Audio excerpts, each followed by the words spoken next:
There we go. Okay, well, hi, everyone. Thank you so much for joining us this evening for this webinar on careers at the U.S. Department of State. I would like to start off first by thanking the National Society of High School Scholars for this opportunity and for their continued partnership with us. Thank you. We really appreciate it. So I'm going to say a few words here and introduce myself and the panelists, and then we will come to the best part of our evening, which is the Q&A.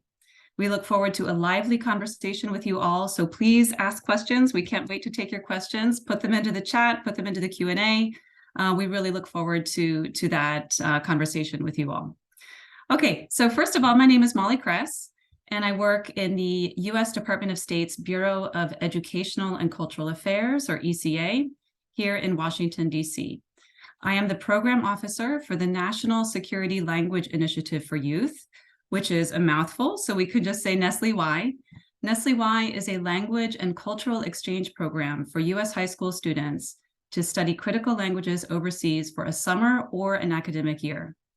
ECA offers many fully funded study abroad opportunities like Nestle-Y for American high school students like yourselves, and I encourage you all to explore these exchanges at exchanges.state.gov/high school, and I think you'll see that link in the chat pretty soon. I also invite you and your families to consider hosting an international high school exchange student. The Department of State brings extraordinary young people from nearly 60 countries all over the world to attend American public high schools and live with families and communities in all 50 states. Maybe some of you know an exchange student or have an exchange student in your high school. Hosting an international student is a way to bring the world into your home and a great opportunity to build connections and exchange perspectives across cultures. The benefits of hosting to both the host family and the exchange student are immense, and you can learn more at hosting.state.gov. And again, look for that link in the chat. All right, so let's talk about the Department of State. We are the country's oldest cabinet department, led by the Secretary of State, who right now, of course, is Secretary Blinken, and responsible for U.S. foreign policy and international affairs. The first Secretary of State was Thomas Jefferson. He oversaw a small office of just 4 clerks, 1 translator, and 1 messenger. And at that time, there were only 2 diplomatic posts. There was London and Paris, that was it, and 10 consular posts. Today, more than 230 years later, the Department of State includes some 13,000 members of the Foreign Service, 11,000 civil service employees, and 45,000 locally employed staff at more than 270 diplomatic missions worldwide. That's an impressive growth, but our world has gotten a lot more complicated, I think, since then. We'll talk more later about what is the Foreign Service, what is the civil service, and what is the difference between them. But just kind of to give you some context here, the domestic part of the State Department consists of bureaus and offices. Some bureaus handle regional issues, like the Bureau of African Affairs, and some focus on functional issues. For example, for those of you with a U.S. passport, that passport was issued to you by one of our colleagues from the Bureau of Consular Affairs, which is a functional bureau. Another example of a functional bureau is the Bureau of Educational and Cultural Affairs, or ECA, where I work. People-to-people exchange programs are at the heart of our work here in ECA, and they are a key component of U.S. foreign policy. Keep that people-to-people exchange in mind. Those are keywords for us here in ECA. Secretary Blinken recently gave a major foreign policy speech where he talked about U.S. leadership. And I'm going to quote from his speech because you'll see how in the speech he connected exchanges and people-to-people diplomacy with foreign policy. It was a great speech. We'll put that maybe into the chat as well. We'll find that for you. He said, and here I'm quoting from his speech, "The U.S. leads from a position of strength, grounded in our humility, because we face challenges that no one country can address alone, because we know we will have to earn the trust of a number of countries and citizens. We recognize that leadership starts with listening and understanding shared problems from the perspective of others so that we can find common ground. By engaging," and here the quote stops there, "by engaging with different cultures and even learning new languages, exchange participants gain new perspectives that will help us find that common ground and build the relationships all around the world that we need to solve the challenges facing our world together. Exchanges bring people together and provide a unique space for conversation, collaboration, and mutual understanding. Exchanges help policymakers work together towards common objectives like promoting international cooperation, as well as diversity, equity, inclusion, and accessibility, and addressing climate change. They help the private sector innovate and come together around big ideas that advance economic prosperity for all. So we'll talk more about international exchanges during our Q&A, but I just wanted to give you a sense of our work here in ECA as a bureau. Overseas, the Department of State advances American interests and protects U.S. citizens through our embassies, located in the capital of a foreign country, and consulates, which are located in other main cities. The workforce of the department consists of foreign service, civil service, locally employed overseas staff, political appointees, and contract staff. Civil service personnel usually work domestically, and foreign service staff typically spend the majority of their careers overseas, but often also work in Washington, D.C., sometimes in between overseas assignments. Local staff are non-U.S. employees working at our U.S. embassies and consulates overseas, and they are invaluable members of our mission teams. The Department of State offers great opportunities for a meaningful and fulfilling career. I'm a huge fan, so we can talk more about that later also. But we really look forward to telling you more about these opportunities. We have a great panel tonight.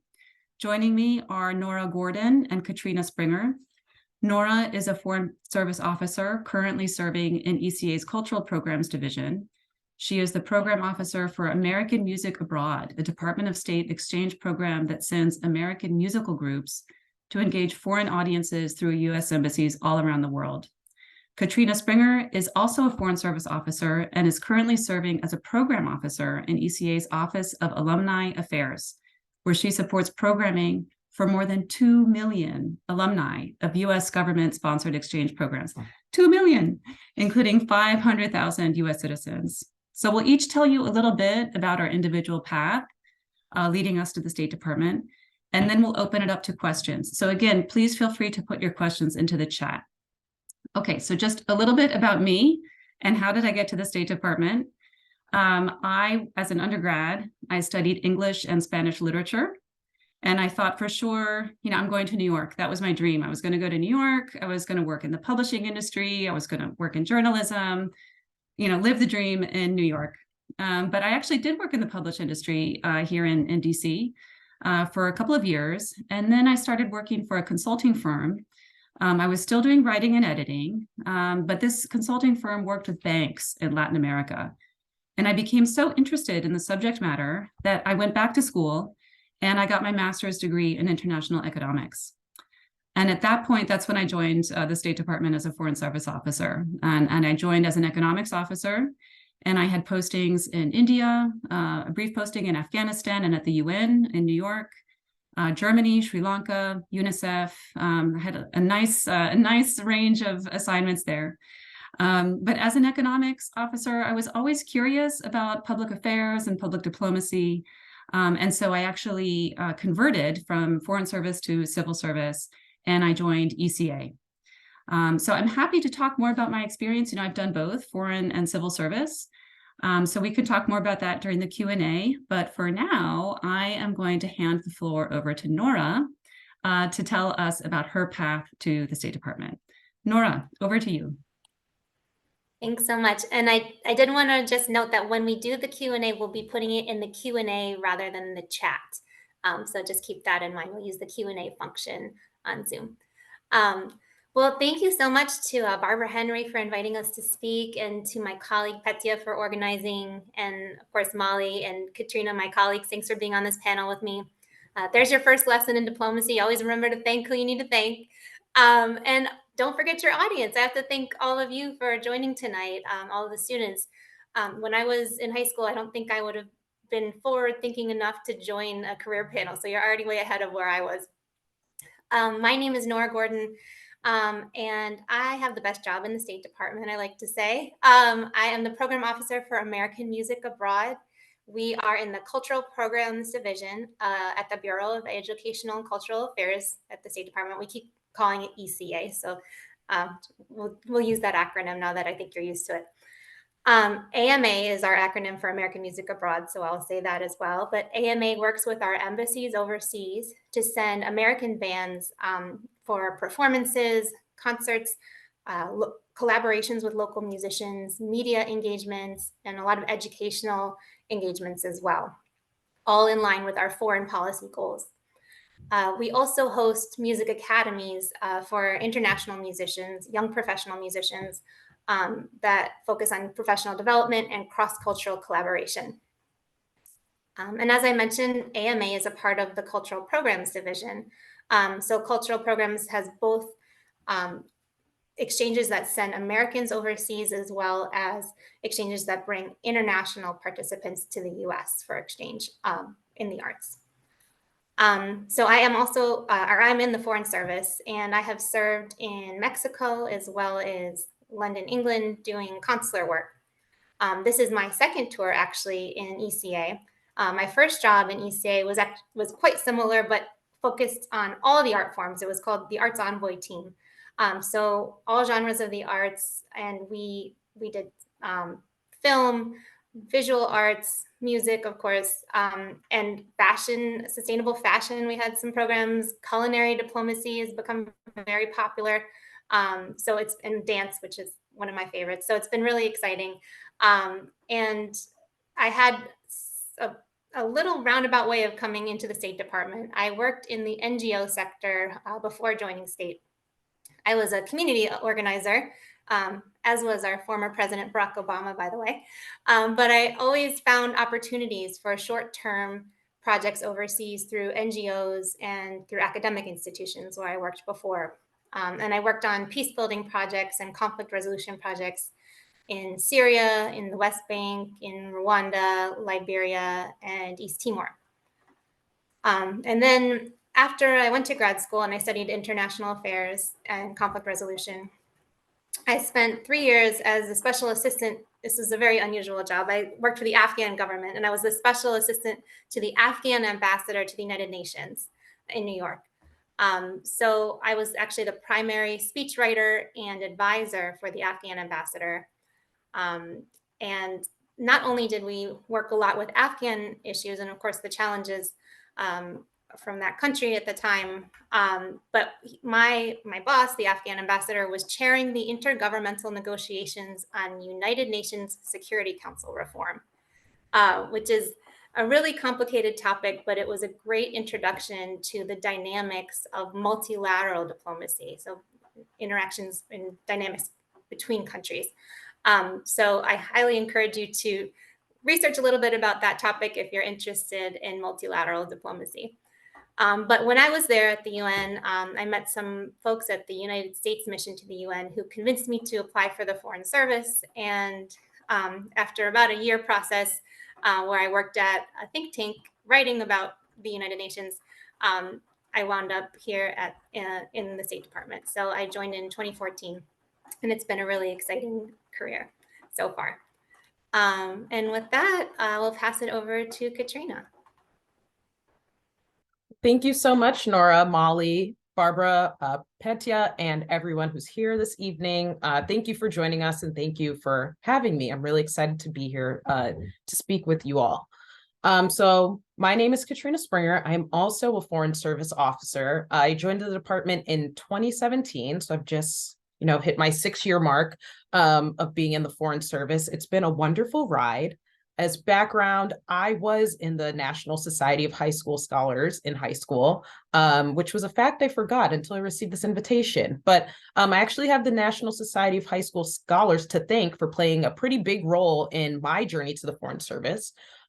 So in undergrad, I went to Lincoln University in Pennsylvania, which is the nation's first historically Black college. And one day I was kind of scrolling through my emails and I saw an email for a scholarship opportunity through the National Society of High School Scholars to do what's called a semester at sea. I applied for the opportunity just kind of on a whim. I did not get the scholarship, but I still decided to pursue semester at sea. And thankfully the stars aligned and I ended up spending the first semester of my second year of college on a ship, visiting all of these countries. And that's ironically where I met my first Foreign Service mentor, who I'm still in touch with to this day. And so over the course of my undergraduate career, I kind of honed in on the Foreign Service as a career of interest for me. I was studying political science and international relations. And ultimately, that led me to some of the State Department's fellowships, which was my path to the Foreign Service. So in 2015, I was awarded the Charles B. Rangel Graduate Fellowship. I went to graduate school at Syracuse University. I did internships at the U.S. Embassy in Manila, Philippines, as well as on Capitol Hill. And then after finishing graduate school, I joined the Foreign Service. Since then, I have done overseas assignments in Port-au-Prince, Haiti as a consular officer. I did a public diplomacy tour in Tokyo, Japan. And now I'm in ECA's Office of Alumni Affairs, where, as Molly mentioned earlier, I am part of a large team that assists some 2 million alumni of U.S. government-sponsored or funded exchange programs. So should you decide to pursue an exchange program, there's a wide range for lots of audiences. You would most likely become a member of this exchange alumni network.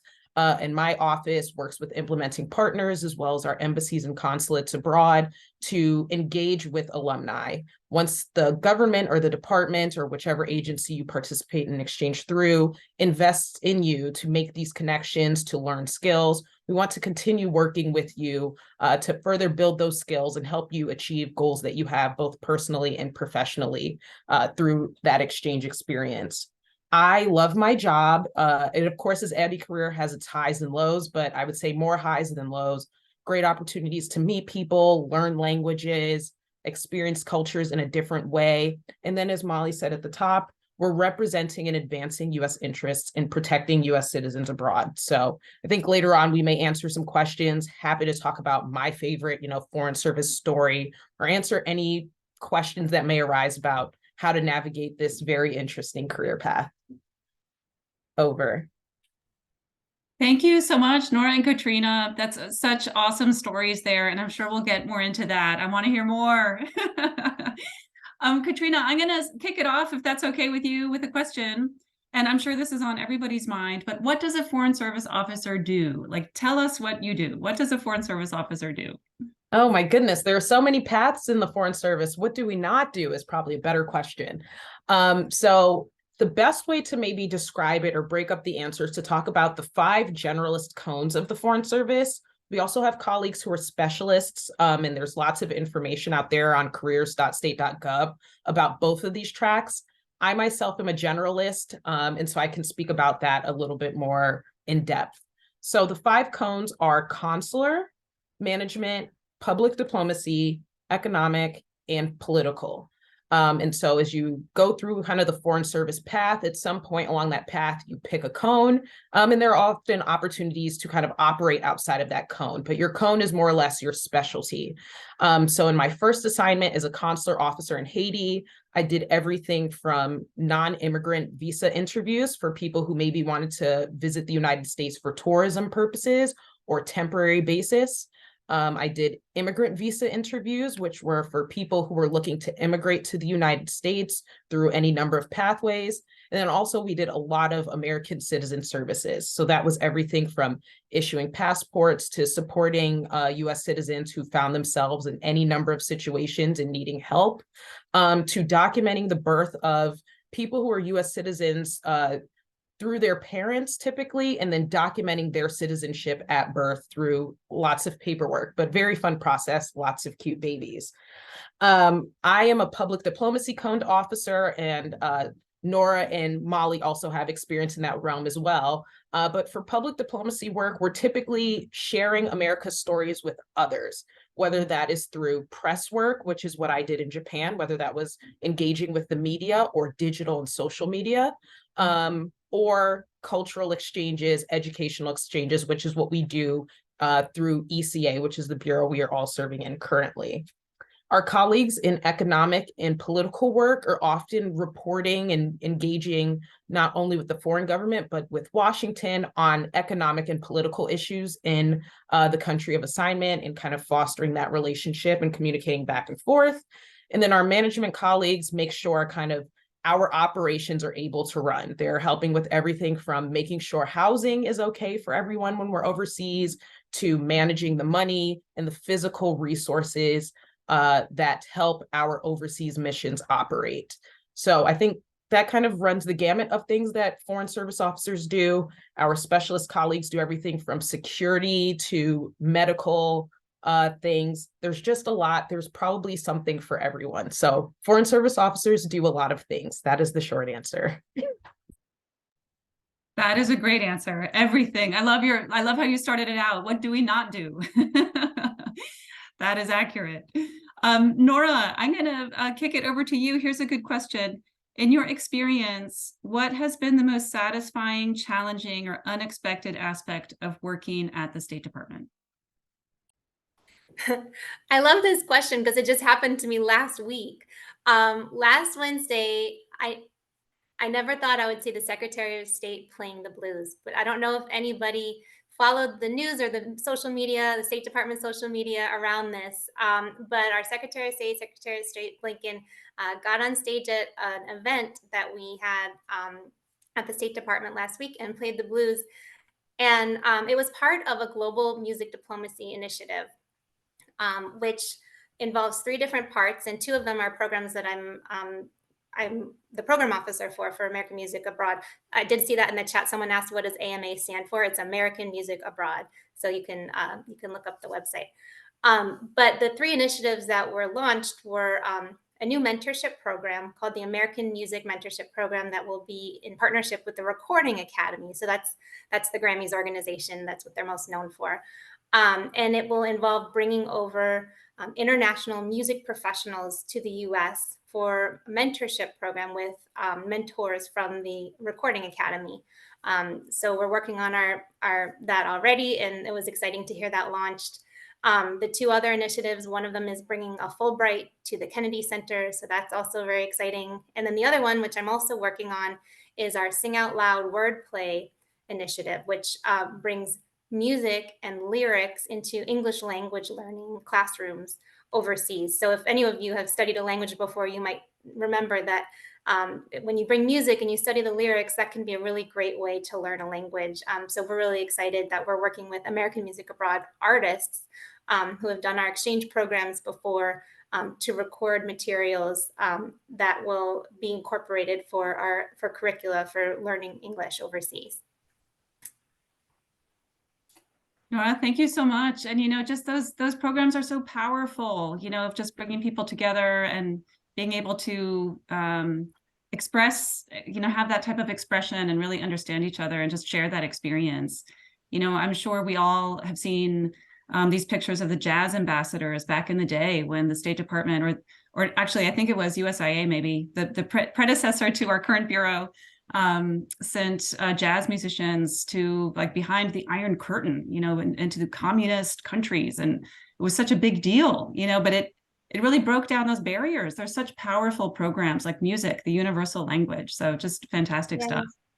Yes, we sent Louis Armstrong and Dizzy Gillespie to, overseas during the Cold War, which was, they were promoting democracy and doing wonderful things at that time. And we continue that legacy today. So we still have programs today, and we focus on a broad range of issues with our programs. So it's great to see that continuation. And, this initiative was a part of a bipartisan bill that passed Congress last year called the Peace Through Music Diplomacy Act, which, encourages us to continue using music as a diplomatic tool. So we're really excited to have that kind of bipartisan recognition of the work we do and encouragement to amplify it. That is fantastic. I wish I was a musician. I can clap. That's about it. I'm going to I see some nice questions coming in here in the chat. I'm going to take one of these. And here's some really good questions about how high school students can get involved. Like, what are things that high school students can do?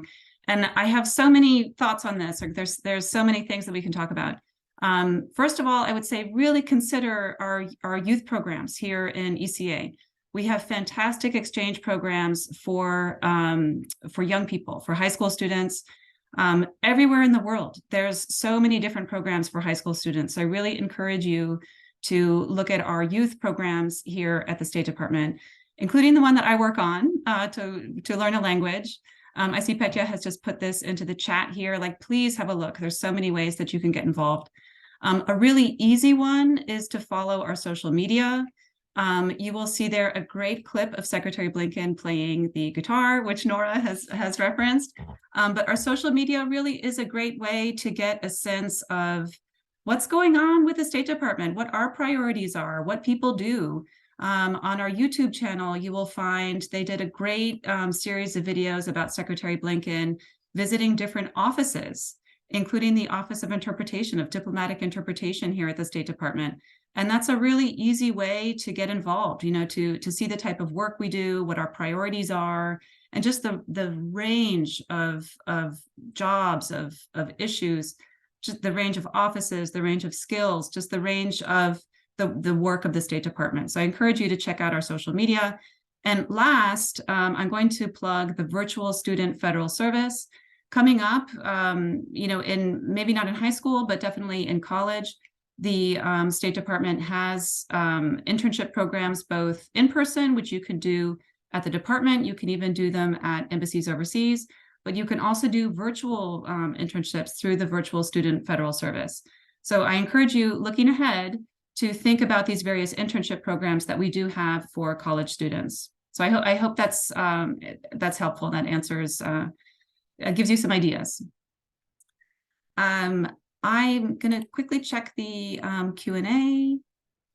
And Katrina, I'm going to pass it back to you and ask you, how do Foreign Service officers get assigned? What is the process where they get an assignment? And how does that work? You know, how does it work that Foreign Service officers go to different places across their career?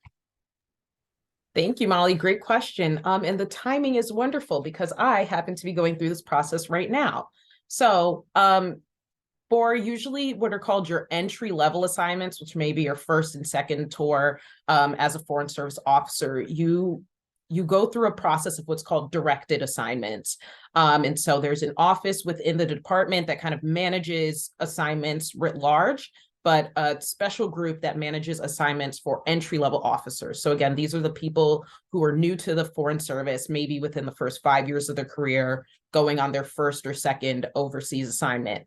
And in that directed process, you typically receive a list of assignments, and you can, you know, give your preferences. You'll usually meet with a counselor called your career development officer, who will walk you through kind of that list, understand your priorities. But ultimately, in those two assignments, you are directed or assigned somewhere.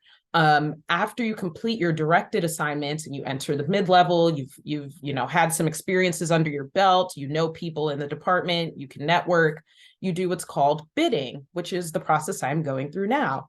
So every few years, you will more or less interview for a new job. So you are reaching out to people who are currently in the position, you're doing homework, you're reaching out to that post or that office, and learning as much as you can to prepare yourself for the interview and to demonstrate your skills and how they fit to the description of what's needed for that job.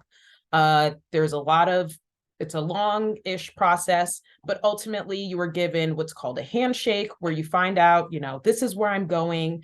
I can plan, for the next year, what have you. And the remainder of your career is more or less that process of bidding. So directed in the beginning, I forgot to mention one of the best parts of your Foreign Service career, which is Flag Day, only happens in preparation for your first assignment, but that's actually the day where you find out where you are going on your first Foreign Service tour. So during that directed process, you'll have Flag Day. It's exciting. You find out where you're going. Your family and friends can be there. And then every other assignment after that is an email. So that is how Foreign Service officers figure out where they're going every few years and how they kind of line up their career. It's fun because there's a choose your own adventure element to it. So there's that. That is awesome. Choose your own adventure. It's so true. Oh my gosh, it's a great way to put it. Nora, I'm going to kick it over to you. What was your favorite assignment and why? Can I say the one I'm in right now? I love my job because I love working at the intersection of culture and policy. And I love getting to work with the artists. That's really fun as well. And I personally think the arts are one of the most effective ways to build connections and promote mutual understanding, and just connecting people through their shared understanding and value of the arts. People don't have to speak the same language, but they can still connect through music, for example. And we don't ever do exchanges just for the sake of exchanges. There's always a connection to a policy goal, so it's a great way to connect on a policy goal, but with having as, the interesting aspect of music to element to bring into it. And when I think back about my first experiences abroad, my first time leaving the country, music really stands out as what I remember the most. So when I think about, I studied abroad in the Brazilian Amazon when I was in college, and I really got into samba and what's called MPB, Música Popular do Brasil, the popular music of Brazil, bossa nova, even the local music, which local regional styles, which was where I was, it was called carimbo. So learning about all these different music styles was the way I connected to people, and how I learned about the culture. So I remember that more than almost anything else about my time there, and it really impacted me profoundly. And I don't think that's unique. I think that's really common for arts and music to really connect people and for them to make a powerful impact. So that's why I love what I do. But I did love my tours abroad. I still am close with my neighbors and my friends from Hermosillo, Mexico, from my first tour, or from London. And we had this wonderful community where we lived, and it was a very international city, and I loved that about London. So I loved living in these places abroad as well. So yeah, there were a lot of things a lot of favorites along the way. Katrina, while we're on this topic, can I kick it over to you? What was your favorite assignment? Oh my goodness. I might pull the diplomatic card and say all of them had something so special about them, because it's true. But I think my first tour will always be near and dear to my heart. So I was in Haiti for 2 years. And there were a lot of things going on, and a lot of things that continue to go on there, in terms of civil unrest and things like that. But it is a very beautiful country. And one of my fondest memories was the first trip I took outside of the city. So this was maybe my first or second weekend. I hadn't even received my items yet. And so I think it was very maybe easy to say, no, I can't go out. I need to settle in. I need to rest. But something just told me, join my colleagues who had invited me on this trip to the beach. Just do it. And so we spent a day like driving, out of the city to this little beach area, spent a day on the water. Like there was the guides who organized our trip for us, like made this beautiful feast on the beach. It was great. And then shortly thereafter, there was civil unrest that resulted in us being locked down for several weeks. And so I have that really fond memory because, I pushed myself outside of my comfort zone. I had a very special experience to introduce me to the country. And although after that, there were things that made the rest of my assignment very challenging, I was able to forge strong bonds with my colleagues during that assignment. They were both my family and friends. And till this day, there are some of them that I text daily, even though we haven't seen each other in an assignment for like 5 or 6 years. So Haiti was very special for me. I think that was my favorite assignment. And that beach trip on my first weekend in the country will always be special to me. Wow. Katrina, that's so beautiful. There's like such beautiful stories. And, I think that's really what it comes down to with our work. It's all about people. It's the people you work with, your team, the American public who we're serving, and also the local country that we're engaging with. We're getting to know them, understanding their perspective. That's what it's all about. I'm going to take advantage, though, while we're still on this topic, Nora, to go back to you. Wait, hang on a second. What is it like to live and work abroad? That's a good question. It actually ties into a question I'm seeing in the chat, about, is it difficult raising a family when living abroad in the Foreign Service? I would say yes, but I also think it's difficult raising a family anywhere. But yeah, I had my I have two children, and I had my first one on my first tour, actually right before I left for my first tour. So she was not even 3 months old when we drove from Ohio, or I'm from Cleveland, Ohio. We drove to Mexico with her little baby in the back seat, and it was more difficult than I thought. But just being a mom was more difficult than I thought. But at the same time, this ties into something Katrina was saying, that you kind of find your family at posts that supports you. It's a community that supports you. So the embassy community and the local staff were extremely supportive and understanding, and they helped me to find a nanny early on, and it was someone that was recommended by a colleague who'd worked for a colleague, and everyone kind of comes together to give you the advice about where's the daycare and where should you do this and that. There were things that were challenging being far from my family. I didn't expect that, but so that's why it's actually nice to be able to do a tour back in the States, to balance it out and have some time to kind of reconnect with my family and with, being in America. So it's definitely challenging, but there's such a sense of community, and the kids have really, they've come back with these experiences that have been so meaningful for them and really shape who they are. So, my daughter spoke fluent Spanish. She's lost it quite a bit, but her accent is still on point. So yeah, there's a lot of pluses because, that language learning at a young age is so important. And I think she's already super smart. And I think that's added to that. So yeah, that's my response to that question, but a little bit about what it's like. Molly, did you want to add anything to that?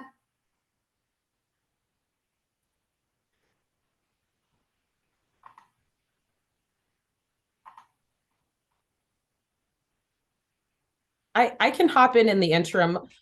So I guess to add on to that point, I think Nora hit a lot of poignant points on raising a family in the Foreign Service and serving overseas. The department is doing a lot as well to acknowledge like single officers in the Foreign Service. So I fall into that category presently. And I think that the community you have, both your American colleagues and a lot of your local staff colleagues overseas kind of take you in. You're usually serving with a large group of people. You can usually find personalities that work with yours, and you kind of create your own family. And when we're overseas, often our family and friends can visit us too. So that helps with bringing pieces of home overseas where you are and introducing your family and friends to the culture that you are a part of during your assignment. I will say that another thing that often comes into play the longer you're in your career are like elder care issues and, finding ways to stay connected to your family and friends back at home when you are overseas.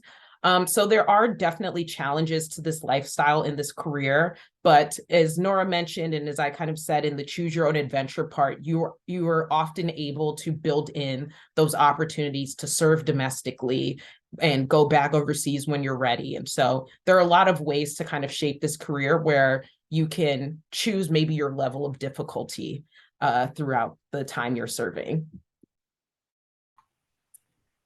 Thanks, Katrina. I saw another question in the chat that I think is geared towards me. The question is about if you have to be a professional musician in order to participate or be involved in all the music programs I mentioned. Well, we do have actually 3 VSFS virtual student foreign service interns in our office right now. We tend to pick about 3 every year, or more even. So you do have to be in college. I'm sorry to apply for that one, but that's not too far off. So I encourage you to start thinking about it. But in terms of being musicians in our programs, we have a very rigorous selection process. So we had over 300 American bands apply last year to be a part of American Music Abroad. And that went through a written application process. We narrowed down to 30 bands that who auditioned live. We had live auditions in New York and San Francisco, and we selected 10 bands from there. So each year we choose 10 bands who will be on our roster for that year.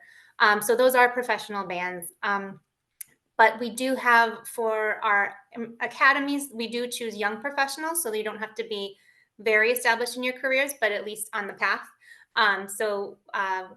Those are mostly for international participants, but we have had some, we have actually one coming up in Cleveland in November, next month already, where we'll feature American musicians as well. And the focus will be on cultural preservation through music. So we have some international musicians coming in from Lebanon, Egypt, Botswana, and Nigeria. And they'll be working with Ukrainian refugees who are musicians here in Cleveland, Ohio, and a couple coming from North Carolina, and then a few other musicians based in Cleveland.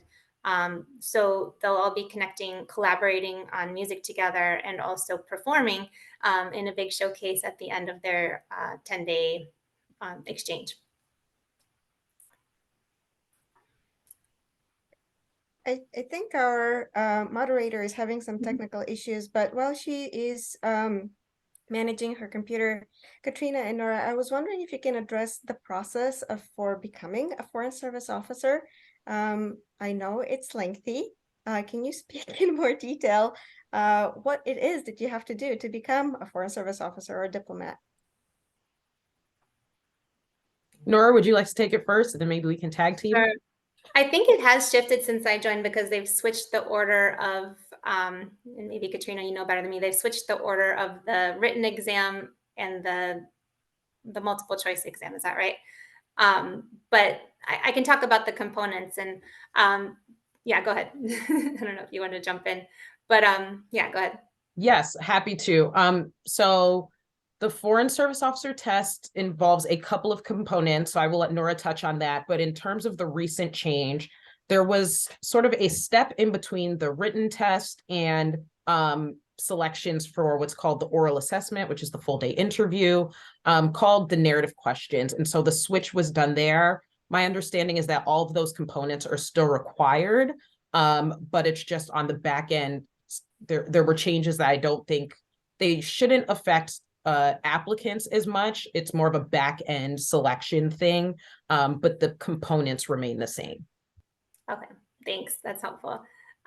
So yeah, there's a computer test that you start with where they're asked questions about a variety of topics and have a short written portion as well.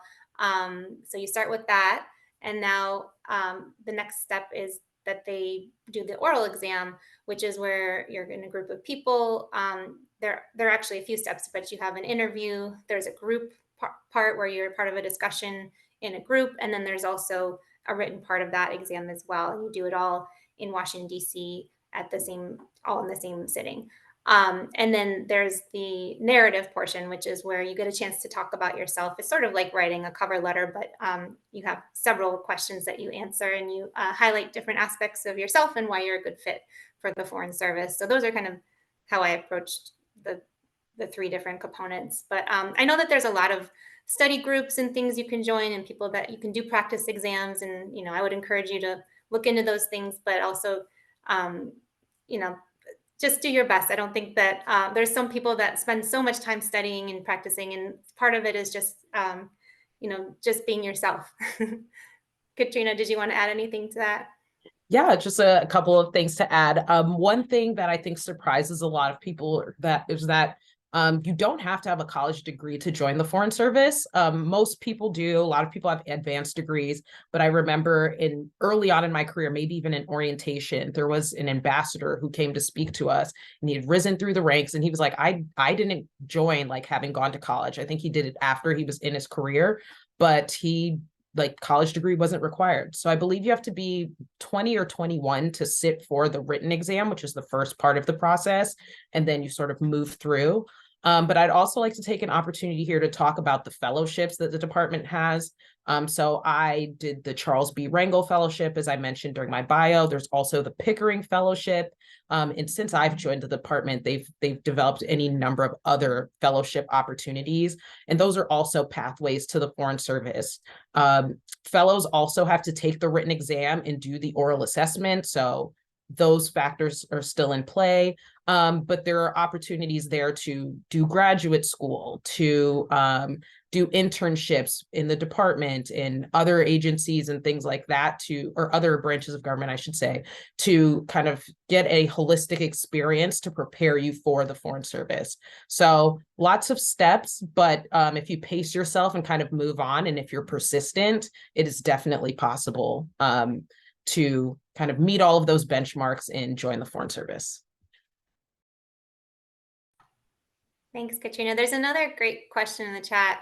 Oh, Molly, did you want to chime in? Sorry, I didn't know if you were back. No, I'll just add on one thing to what Katrina said, is that in my A100, there was a guy who had not gone to college yet, and he was a very successful businessman. Though he was an entrepreneur, he had his own business, and that's, I think, Nora, I'll jump in with that question if that's okay, about what did you major in and how to prepare yourself, because there's so many different ways. You know, there's so many different paths to the State Department, and this guy is just one example who I've just mentioned from my A100. And I really want to emphasize this point, because I think, you know, when you have a team, you need a team that has different skills, that they've done different things, they have different strengths, they have different experiences, they have a different background, because that's how you have a strong team. You have people who can do different things. If you had everybody on the team who could only do one thing, even if they did it great, that's a terrible team. So I think, you know, at the State Department, I think we're really good at that, of bringing in people who have a different background and have different skills. And, you know, I'll just give a very tragic example. I think, you know, in the evacuation from Kabul is a great example. We have so many crises in our world, and you really need strong teams who can manage those crises and get through it. And so in a situation like that, you want people who have different strengths, who can do different things, take a different approach to things. I'll just give a bit about myself. There was a question here. What did you major in college? I majored in English literature and Spanish literature. I loved my undergraduate degree, but again, I'll just say it again. There's so many different ways. And I do find that some people know exactly what they want in life. There are people like that. I think they're rare, but there are people like that. But I think most people, you try things out. You try one thing, it leads to another thing. And I know, you know, for me, that was my path to the department. I tried things out. And when you're really confident about something, that, boy, I really like this, then that's the best time to be making those types of decisions about what comes next. So all of that just to say, lots of different ways to get there. And maybe Katrina and Nora might have some more insight on that as well. Yeah, well, personally, I studied peace and conflict studies at UC Berkeley, and everyone said, what are you going to possibly do with that?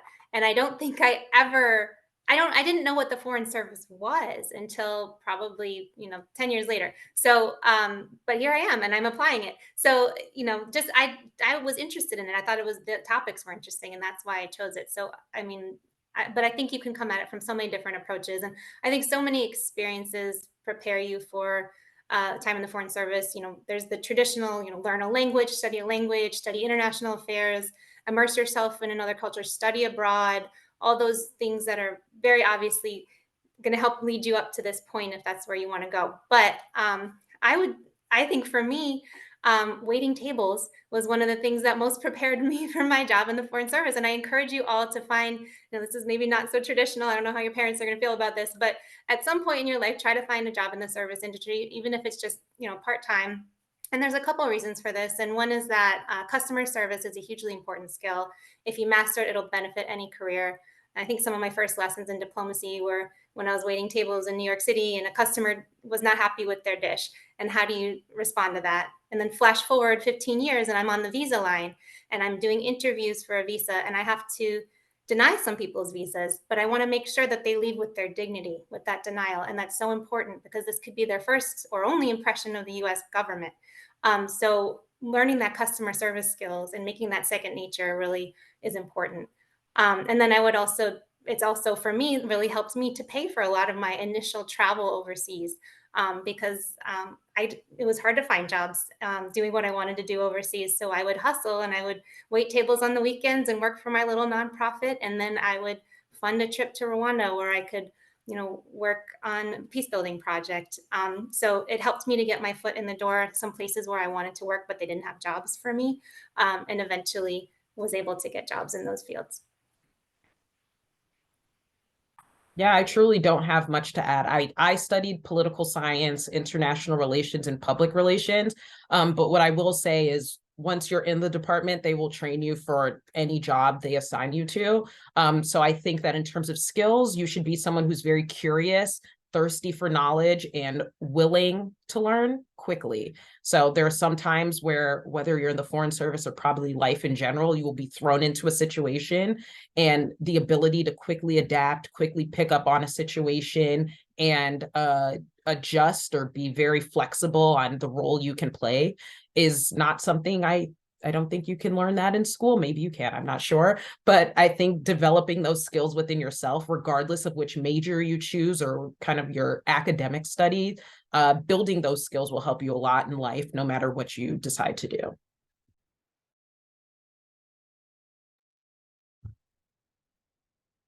Lots to think about here, huh? Nora, let's go back to you. I have a very a big question. What has been your proudest moment in your career so far? Oh, wow. You know, I think, well, that moment that I talked about last week with the Secretary of State and that launch was a really big deal for me. So that was very exciting. But I also had moments even before I joined the State Department. Well, I used to work I did conflict resolution, and we were in Syria. I was leading and facilitating cross-cultural dialogue between American students and Syrian students. And there was a day we were practicing some conflict resolution techniques and having them speak about some difficult topics. And there was a moment where we visited the Jolan, or the Golan Heights, as some call it, which is a very, contentious area. And we had Jewish students in the class, and we had Syrians and Arab Americans. So what we employed something called the listening chair, where they had to take turns speaking and listening to each other. And so during that time, and this was a very emotional day because people had, been visiting this space and seeing that there had been a big conflict there, and that in the Golan Heights. And there were people were crying, but we got them to a point where they could communicate in the listening chair and take turns speaking. And you can ask questions, but you can't, you have to listen. You can only ask questions and then listen to the responses. So there was a moment where one of the students, it just had an epiphany and said, wow, we have been taught different histories. And I think that was that just changed my whole life. Just hearing how, having this moment of dialogue and bringing these cultures together that had different histories, and then they were able to move on from there and acknowledge that and move on from there and have a beautiful exchange together. So just being in that moment on a cross-cultural exchange has led me to want to work at ECA, and led me to want to do the kind of work that we do. So that was a really poignant moment in my career. Wow, and that is a very profound word, epiphany. Wow. Katrina, how about you? What's your proudest moment so far? Oh my goodness. I think I would go back to my assignment to Japan. So that was my last overseas assignment. And I had the opportunity to sort of lead. Of course, I had direction, but the introduction of a new ambassador after there had been a long kind of gap in ambassadors. So our new ambassador arrived to Japan during my tour. And he had very big ideas about how he wanted to be rolled out to Japanese audiences. This is a very important relationship in the region. And I was managing a team of Japanese local staff. I was working with my supervisor. There were a lot of months of lead up to figuring out how we were going to do this rollout in the midst of COVID. So focusing really heavily on the social media component of it.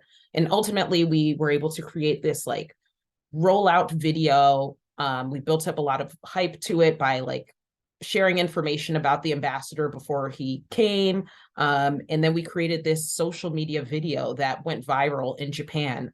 It was being shown on local media. It was being picked up, in the US. And it was a really proud moment because there was a lot of stress leading up to that. But in the end, I was really proud to say, I know kind of how this worked behind the scenes. And I was really more than proud of myself. I was really proud of the team that I was leading.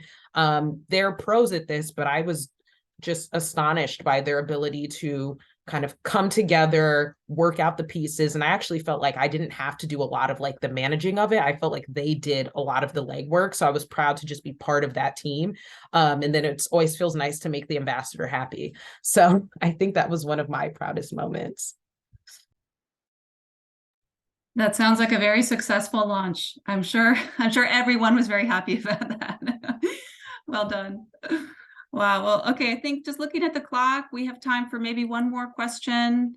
I'm just going to open the Q&A here. Nora, actually, I think this one is kind of for you. Since waiting tables helped you, do you have an idea that could help me build skills for when I go to major in architecture? Well, I'm not an architecture expert, but I can share that we do some architecture programming, surprisingly, with the State Department. So if you've ever heard of the Venice Biennale, it's sort of the Olympics of the art world, held in Venice, Italy every year. Every other year, it's visual arts, and then every other year, it's an architecture exhibit. And there are examples from all over the world, and we choose our best. So we choose our best architectural project to bring to the Venice Biennale each year. So you can look up what that is in the State Department rules. So doing some research on that and starting to dream up what you might be a part of in the future. And for our Arts Envoy program, we do take a very broad perspective on what on the arts and what an envoy can be an expert in. So if there's an artistic aspect to the architecture, that could be a potential envoy in the future, because that's just another way to connect through cultures. Thank you, Nora. It's a great point. That the skills, they can go in so many different directions, right? That you build up. I'm going to answer just a side question that I have here in the chat about how I converted from foreign service to civil service. It's a great question, and I just want to highlight this question because there's so much flexibility at the State Department, more than you would think, about moving between jobs, moving to different bureaus, different posts. There's just I've mentioned this before, but just a huge range of roles and responsibilities across the department and lots of different things that you can do. I did start out my career in the Foreign Service, but I decided to convert to civil service. And the way that I did that is I applied for a job through USA Jobs. And I encourage everyone to go on to USA Jobs just to check it out. It's definitely down the road for you. It's not something that I think that there would be opportunities for high school students there yet, but it really gives you a glimpse into the range of jobs across the federal government and across the State Department. So you can go in there and search even for architecture jobs, for policy jobs at the State Department. I personally am a huge fan of federal service. So this is a pitch not just for the State Department, for all of our federal agencies. We need good people. So please, I just encourage you to check it out, and just whatever you're curious about, you can do a search for it. And believe me, a job will pop up there. The US government is pretty big. So yeah, do check it out. The link is there in the chat. Or yes, in the chat. Yeah. Okay. I'm getting the chat and the Q&A mixed up here tonight. Okay, I think that maybe there was one more. Was there one more question about languages? Yeah, I can answer that one. Okay, yeah, go for it, Nora. Yeah, just we get language training as part of the job. So before I went to Mexico, I was almost 6 months of Spanish. And then you have to pass it. It's all day training, and it's immersive. And then you have to pass the test in order to go on your tour. So you have to get a certain score on your tests in order to go overseas. And there's a reading component as well as the oral component. And somehow I managed to get through it for Spanish, but it's interesting. It feels much better once you're actually immersed in the country, so that you can practice it and feel more natural. But yeah, we all get through it somehow. And it's great that you're, part of the job is learning a language. Thank you, Nora. Well, I think that's it, everyone. It's 1 minute to 8 o'clock. So I just want to, again, thank you, Katrina and Nora, so much. This was such a fun and fascinating conversation, and I'm going to be thinking about so many moments here. I love the rollout in Japan. Katrina, I'm going to look that up. That's got to live on somewhere on the internet. I want to see that. And Nora, that moment of epiphany is just so profound that I'm really going to be thinking about that. Thank you for sharing that. Again, just thank you so much, National Society of High School Scholars, for opening this conversation, for hosting us here tonight. And to all of you students and participants out there in the webinar, please check out the links that we've provided. You know, there's so many different things to do with the department and across federal service. So we just really encourage you, if you're curious, check it out. You know, we hope to call you a colleague one day here. But again, just thank you all so much and have a wonderful evening, everybody. It's Thursday night. Sail off into Thursday. All right. Take care, everyone. Bye-bye. Bye. Bye. Thanks, everyone.